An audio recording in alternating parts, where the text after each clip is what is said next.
En este estudio veremos la vida y el ministerio de otro misionero que salió de su tierra para evangelizar gente de una cultura diferente. Me refiero a Felipe el evangelista. Ahora, este Felipe no es Felipe el discípulo de Jesús que llevó el mensaje a Natanael. Felipe el evangelista, del que vamos a hablar esta semana, solo aparece en el libro de los Hechos. El estudio de esta semana tiene 5 puntos. Primero, ¿quién fue Felipe? Después veremos cómo Felipe se transformó en un misionero y evangelista. En tercer lugar, veremos su ministerio y obra en Samaria. Veremos también su trabajo de evangelista con el eunuco etíope. Y finalmente, el fin de su ministerio. Empecemos. ¿Quién fue Felipe el evangelista? Veamos los textos de la Biblia que hablan de él. Hechos 6 afirma que Felipe fue uno de los 7 diáconos escogidos para servir en la iglesia. Por las características que se presentan de los diáconos en este texto, Felipe tenía 4 cosas: buena reputación, era un hombre sabio y lleno del Espíritu, fue elegido para servir a la iglesia y alivió la carga de los apóstoles. En Hechos 8, un poco más adelante, encontramos que a raíz de la persecución desatada por Saulo de Tarso, después del apedreamiento de Esteban, Felipe se dirigió a Samaria y allí predicó a los samaritanos. Hechos capítulo 8, versículos 6 al 8, relata lo siguiente. Toda la gente escuchaba con atención lo que les decía Felipe, y oían y veían los milagros que hacía. Muchos de los que tenían espíritus malignos eran sanados, y los espíritus salían de ellos lanzando fuertes gritos. También muchos de los cojos y paralíticos quedaban sanos, y había una gran alegría en toda la ciudad. Evidentemente aquí empezó el ministerio de Felipe como evangelista, porque los versículos 12 y 13 de Hechos 8 dicen: pero muchos hombres y mujeres se bautizaron cuando creyeron a Felipe y a las buenas noticias que les anunciaba del reino de Dios y del nombre de Jesucristo. Incluso el mismo Simón creyó y se bautizó, y siempre andaba con Felipe, y lleno de asombro veía las señales y los milagros que Felipe hacía. Bueno, por todo lo que leímos hasta aquí, el ministerio de Felipe como evangelista fue poderoso, lleno del Espíritu, y muy bendecido y fructífero. Felipe desarrolló gran parte de su ministerio en Samaria. Fue de aquí, de Samaria, que un día el Espíritu le dijo que fuera hacia el sur a encontrarse con el eunuco que necesitaba de alguien que le explicara la palabra de Dios. Felipe, como era un misionero por excelencia, no hesitó, no dudó un minuto y obedeció la orden divina. 20 años después, en Cesarea, Felipe seguía siendo un evangelista, porque Hechos capítulo 21, versículo 8 dice: al otro día, saliendo Pablo y los que con él estábamos, fuimos a Cesarea, y entrando en casa de Felipe el evangelista, que era uno de los 7, posamos con él. Mi amigo querido, este fue Felipe el evangelista, de quien veremos mucho más en este estudio.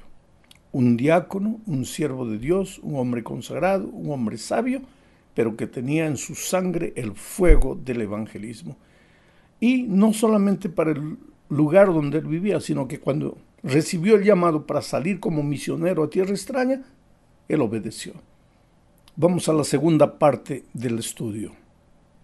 La primera vez que Felipe aparece en la historia bíblica es con motivo de la elección de los diáconos, como ya vimos en el capítulo 6 de Hechos. La historia es interesante. Después de la partida de Jesús, la iglesia había adoptado un estilo de vida que debería ser modelo para nosotros hoy. Lucas lo describe de un modo peculiar en Hechos 2, 44 al 47. Dice, y todos los que habían creído se mantenían unidos y lo compartían todo y vendían sus propiedades y posesiones y todo lo compartían entre todos según las necesidades de cada uno. Todos los días se reunían en el templo y partían el pan en las casas y comían juntos con alegría y sencillez de corazón, mientras alababan a Dios y brindaban ayuda a todo el pueblo.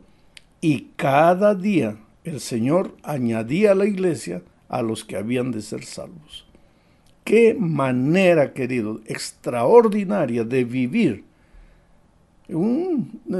Eso sería lo ideal.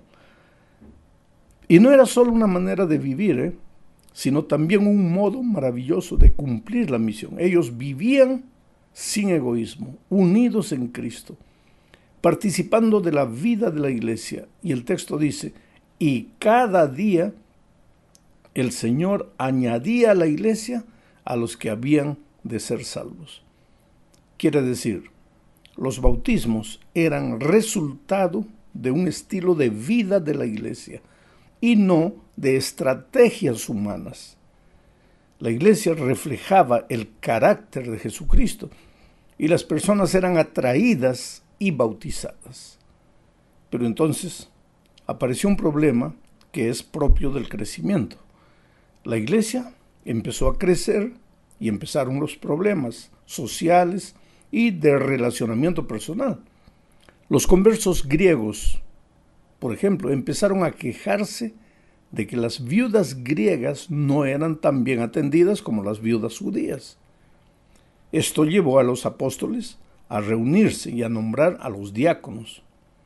Ellos dijeron, no está bien que nosotros desatendamos la predicación de la palabra de Dios para resolver estos problemas domésticos. Así siendo, se escogió 7 diáconos, y entre ellos estaban Esteban y Felipe. Esta es la primera vez que aparece Felipe en el registro bíblico, y aparece como un hombre de buen testimonio, lleno del Espíritu Santo y de sabiduría. Un evangelista, querido, solo puede ser un hombre con estas características. Y que esté siempre dispuesto a servir. La obra del evangelista no puede ser realizada por alguien que busca fama y reconocimiento. Es una obra de servicio. Si los hombres reconocen su trabajo, está bien, y si no lo hacen, también está bien. La recompensa del evangelista no está en esta tierra, sino en la eternidad. Eso, toda persona que anhela ser evangelista debe colocar bien eso en su cabeza y en su corazón. Vamos a la tercera parte del estudio. El ministerio de Esteban comenzó como un servidor, un diácono. Es interesante que la palabra que se traduce como ministro en el Nuevo Testamento, en el original griego es justamente la palabra diáconos, que significa el que sirve. Esta es la razón del ministerio. Nadie que no esté dispuesto a servir puede atreverse a ser un ministro. El verdadero ministro, antes de ir a un nuevo distrito, no se pregunta qué beneficios hay para mí o para mi familia, sino cómo puedo servir a los hermanos de este nuevo distrito de la mejor manera posible. La vida del ministro no es siempre una vida mansa. Hay persecuciones, existen momentos difíciles en su vida, y es esto justamente lo que sucedió con Felipe. La persecución se desató. Saulo de Tarso, en esos tiempos, era el gran perseguidor. Aún después del apedreamiento de Esteban, Saulo siguió persiguiendo a los cristianos. Y Felipe tuvo que huir. ¿A dónde se fue? A Samaria. No para esconderse, sino para cumplir la misión y continuar sirviendo.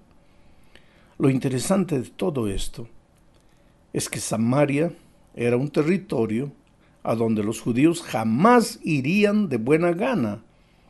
Había una historia por tras de esa lucha racial y religiosa entre judíos y samaritanos.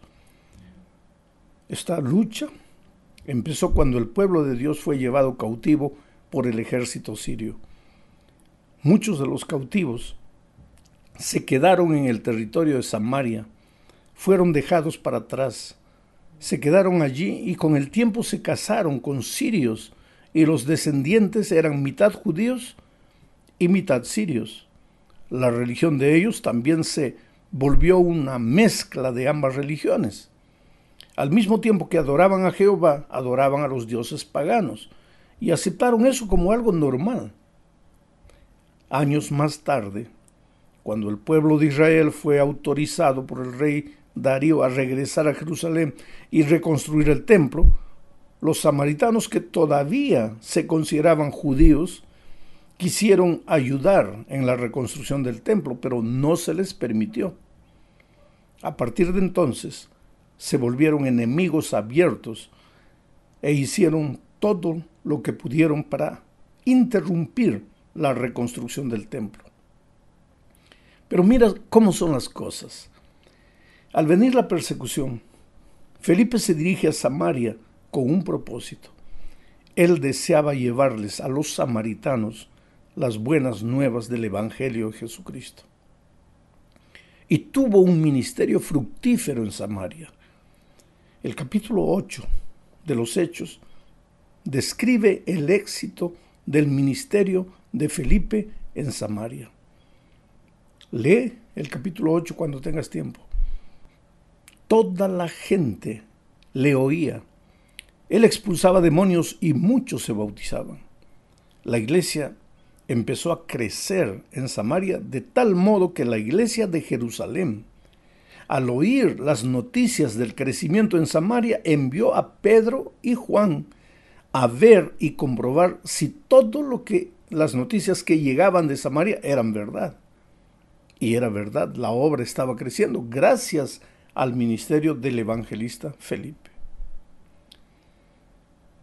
Bueno, entremos a la cuarta parte de este estudio y aquí veremos a Felipe yendo más allá de Samaria en el cumplimiento de su misión.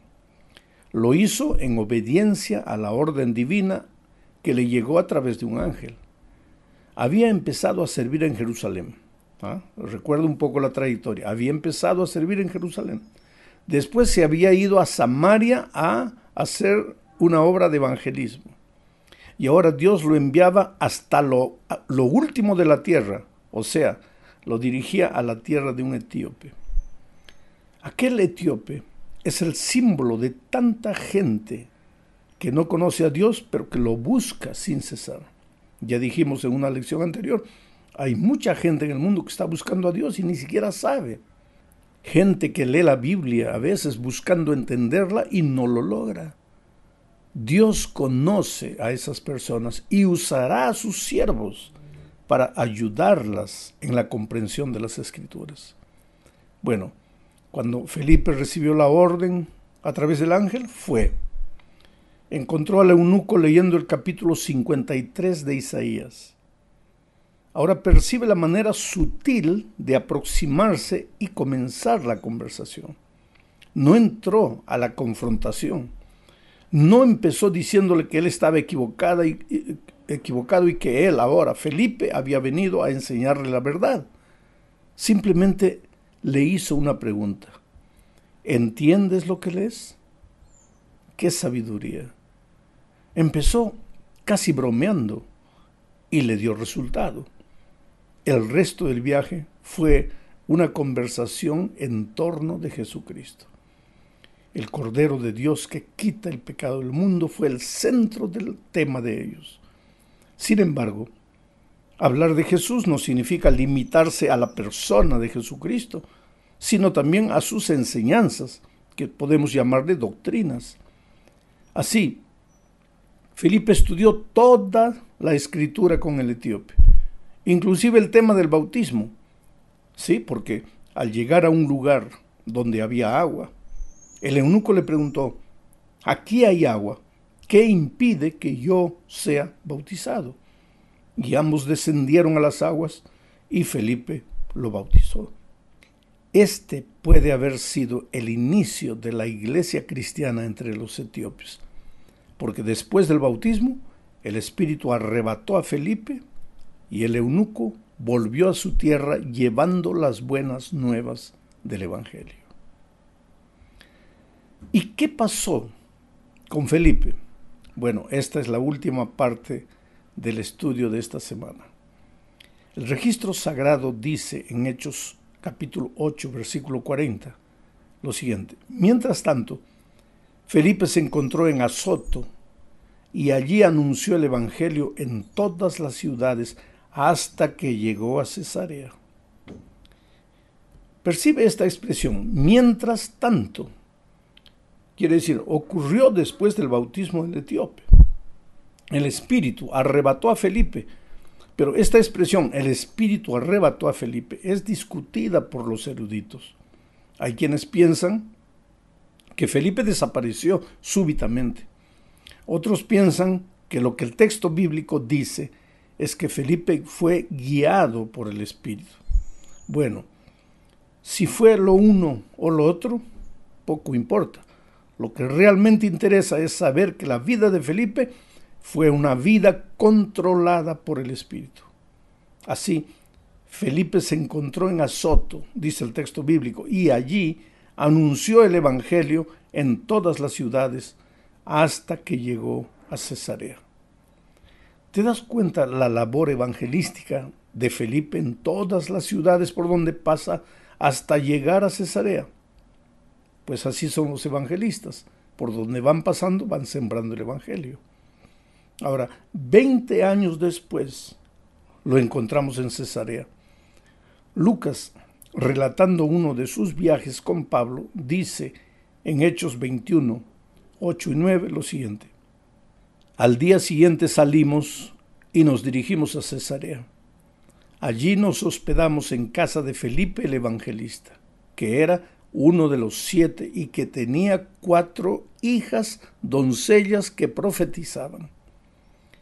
Qué manera linda de encerrar el ministerio. Hospedador, 4 hijas lindas consagradas a la obra del Señor.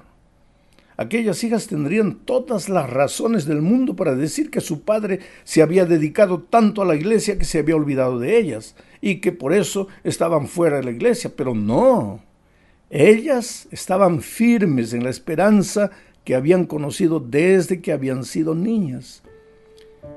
Eran profetisas y desde su área de trabajo, sin duda ninguna, ayudaban a su padre en la obra del evangelismo. Claro que, aunque la Biblia no dice nada, el éxito de esta familia, con toda seguridad, se debía al trabajo de una extraordinaria esposa y madre que cumplió fielmente su labor abnegada sin nunca aparecer. Y hoy también, yo creo que toda madre, toda esposa, que hasta por la naturaleza está un poco más ligada con los hijos, tiene la misión de colocar la esperanza, la fe, el evangelio, los principios de vida eterna en el corazón de los hijos. El padre no se puede omitir, pero digo hasta por naturaleza, porque los hijos nacen de la madre. Hay una ligación especial de madre con hijo. Que Dios bendiga a todas las madres de la iglesia y que Dios bendiga a todo su pueblo para que la vida de Felipe sea una inspiración en la obra de evangelismo.